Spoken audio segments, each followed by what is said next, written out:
So you don't have any problems with like rappers calling women bitches and hoes and stuff like that? Nah, cause tell you the truth, some of them is bitches, see? You gotta realize that. You got the sisters and then the bitches. Huh? You know? You got the sisters. Are you saying that those are the bitches? Uh-huh. What makes those the bitches? Them the bitches cause you see how they dress. Just look how they dress. Sisters don't dress like that.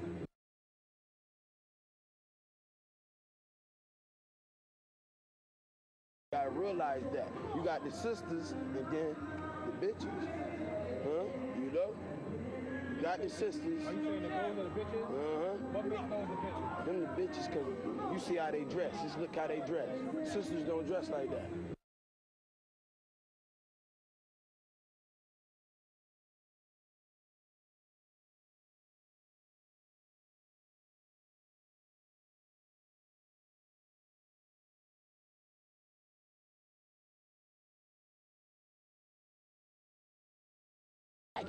I called the women over to see what they had to say about being called bitches and hoes because of what they were wearing. Just because we want to enjoy the weather and have on some nice shorts and a nice bra. That's just like a panty and bra set. You know what I'm saying? Do you feel like men sexually objectify you? That's a man for you, though. So you don't have a problem with men who objectify you at all? You know what I'm saying? Or that focus on your body parts? That's their opinion. That's their problem. Okay, how do y'all feel about images of women in rap music? Well, if it's not really directed towards you personally. It's just what they say. Sex sells. If you don't take offense to it, then hey. You don't have like a problem with dudes referring to you as like bitches and hoes? But I know he's not talking to me. I know what I am. Let's describe a certain theme.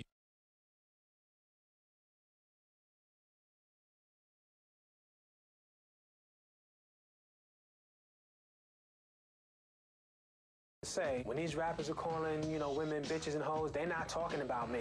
It's like, yo, they are talking about you. If George Bush was to get on national TV and make a speech, and he started calling black people niggas, would you be like, I don't know who George Bush is talking about, but he ain't talking about me? So they're coming out.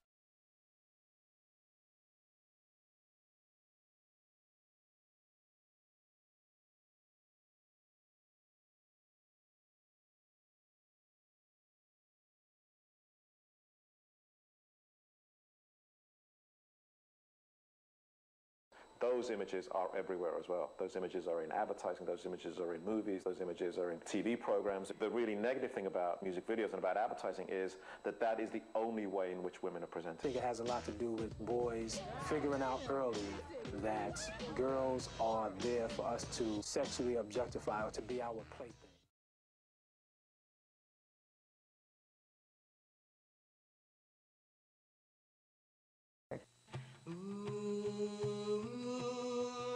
Treating women as objects has been an age-old tradition in many cultures.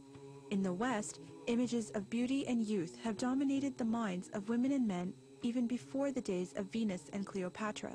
We know that women are so affected by the images that are portrayed of them in magazines, on TV, all around them that show the perfect woman, the ideal woman, and inevitably they compare themselves to that woman. This is what I find very ironic, that we try to seek liberation, that women here try to seek liberation through other means, but really they're not truly liberated because they're not psychologically liberated. They're still worrying about what do men think, what has the latest fashion designer, who is almost always a man, what has he designed for women to look good in this particular season. Therefore we find that young women attempt to be things that they're not. We find a lot of bulimia. We find a lot of anorexia. So health issues are paramount when you begin to take those images as part of the way we ought to be. Many Muslim women see their mode of dress as a form of freedom from our unrelenting obsession with the female body. Stressing the profound worth of the inner person, Islam reduces the importance of physical and material factors that often act as a barrier between people and an obstacle to true belief. You begin to focus more on who you are inside as opposed to what you look like on the outside. That doesn't mean that you don't give beauty its place. Everyone, I think beauty has its place, but I don't believe it's the main goal for any human being, male or female. The respect you get from basic society. I'm sure there are a lot of misconceptions out there and a lot of stereotypes about Muslim women, but still when a lot of the non-Muslims see hijab, it's almost like an instinctive feeling of respect for the hijab, maybe because it's different and it's something they've never seen before, or I don't know, maybe they just realize that it is something to be respected. For me, this is very sort of important to who I am, because it's something that I feel is my right as a Muslim woman, and I feel that I feel a lot stronger, you know, dressing Islamically, covering, and it's something I'm very proud of.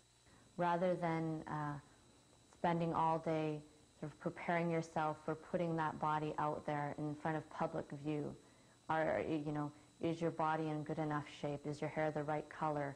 Are your clothes fitting you the way that show that body off? You're preparing yourself in other ways. You're preparing yourself mentally, spiritually. Of course you want to be healthy, but your priority is not how you appear to others. Your priority is who you are, what you have to say, how you will affect others. An important element of modesty in Islam is that it holds both genders responsible for establishing a proper code of conduct. This holistic approach promotes cooperation between men and women rather than confrontation. I think the Islamic approach to modesty is very practical. Actually, I think it's more than practical. I think it's deeply wise. God has created this attraction between men and women. It's something natural, it's something normal, but within a certain context. And taking that into account, this is why I think the onus of modesty is placed on both. Both men and women are individually responsible for their actions, and both will be accountable on the Day of Judgment for what they do. It means that the space between men and women is very wide. And it means, therefore, that if I'm a man or a woman, across gender, Islam prohibits the touching, the gazing, the leering, the slurs, the jokes, the remarks, which are demeaning or disrespectful to man or woman. And those are very much, by the way, written into current policies in many of the institutions and communities I work with. If I look back on the problems that I had before I was Muslim, a lot of them had to do with the fact that there were no limits between men and women in terms of their socialization. And it led to a lot of situations in which you would find yourself uncomfortable. Those things are solved in a Muslim community in which Muslim men and women observe those limits. One person in high school, he once said to me, you know, I think it's basically male oppression that you cover your face. And I said to him, well, if I'm oppressed, shouldn't I feel oppressed? Another traditional form of hijab for women that's been part of Muslim society from the earliest days is niqab, covering the face. This was also the practice of the wives of the Prophet. As I was growing up, the wives of the Prophet were always role models for me. I guess I wanted to be like them and to associate myself with them as distinctly away from the people that I see that are used as role models today. And I think that whatever was ordained on them is just as necessary on us. Honestly, I don't feel oppressed. And this is something that I did totally by choice. Zahra Fido coordinates classes for Muslims with hearing disabilities. In most cases, as a matter of fact, the hijab has been a benefit and a good impact on the things that I wanted to do.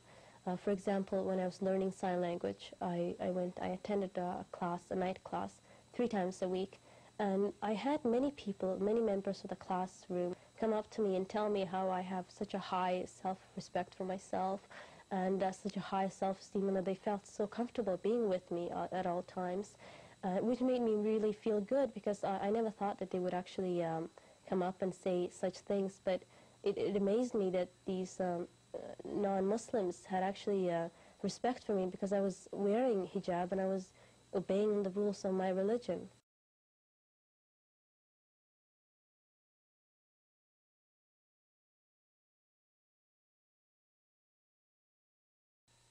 And say to the believing women that they should lower their gaze and guard their modesty, that they should not display their charms except for what normally appears of them, and they should draw their head cover over their bosom.